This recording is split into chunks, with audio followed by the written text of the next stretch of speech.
অন্যান্য বছরের মতো এবারও ধুমধাম করে গণেশ পুজোর আয়োজন করছে আগরতলা জনপ্রিয় সামাজিক সংগঠন গণপতি সামাজিক সংস্থা।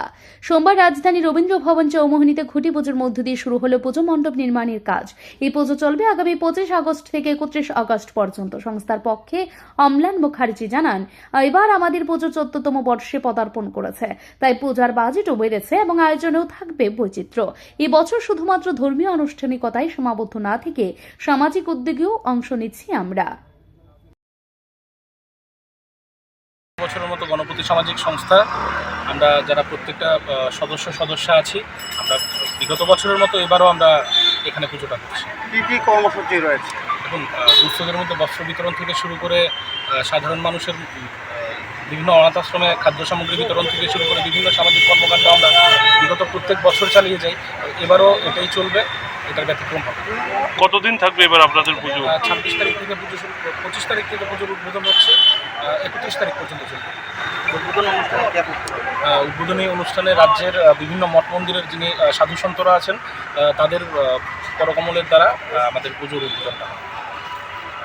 বিশেষ কোনো আকর্ষণ থাকছে কি এবার? প্রত্যেক বছরের ন্যায় এবছরও সন্ধ্যা থেকেই বিভিন্ন ত্রিপুরা রাজ্যের যারা বিভিন্ন শিল্পীরা আছেন, এই শিল্পীরা তারা এখানে নিজেদের পারফর্ম করবে।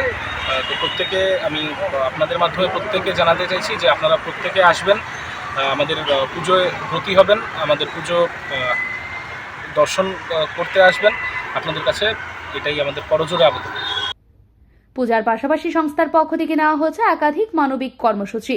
অনাথ আশ্রমী শিশুদের অন্নদান থেকে শুরু করে প্রতিদিন থাকবে রাজ্য ও বহিরাজ্যের বিশিষ্ট শিল্পীদের অংশগ্রহণে মনোজ্ঞ সাংস্কৃতিক অনুষ্ঠান। এছাড়াও পূজার মণ্ডপে প্রতিদিন দর্শনার্থীদের জন্য থাকবে প্রসাদের বিশেষ আয়োজন। এছাড়াও জানা গিয়েছে পুজোর উদ্বোধনে উপস্থিত থাকবেন রাজ্যের বিভিন্ন সাধু সন্তরা।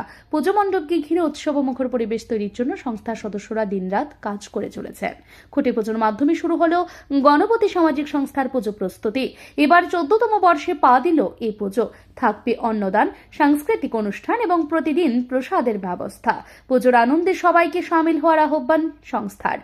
পুজোর উদ্যোক্তারা জানিয়েছেন, রাজ্য প্রত্যন্ত অঞ্চল থেকেও দর্শনার্থীরা যেন এই পুজোয় আনন্দে সামিল হতে পারেন, সেই জন্য নেওয়া হচ্ছে বিশেষ পরিকল্পনা।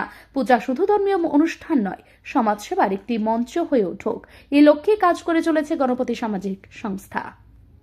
ব্যুরো রিপোর্ট, ঋদ্ধি নেটওয়ার্ক।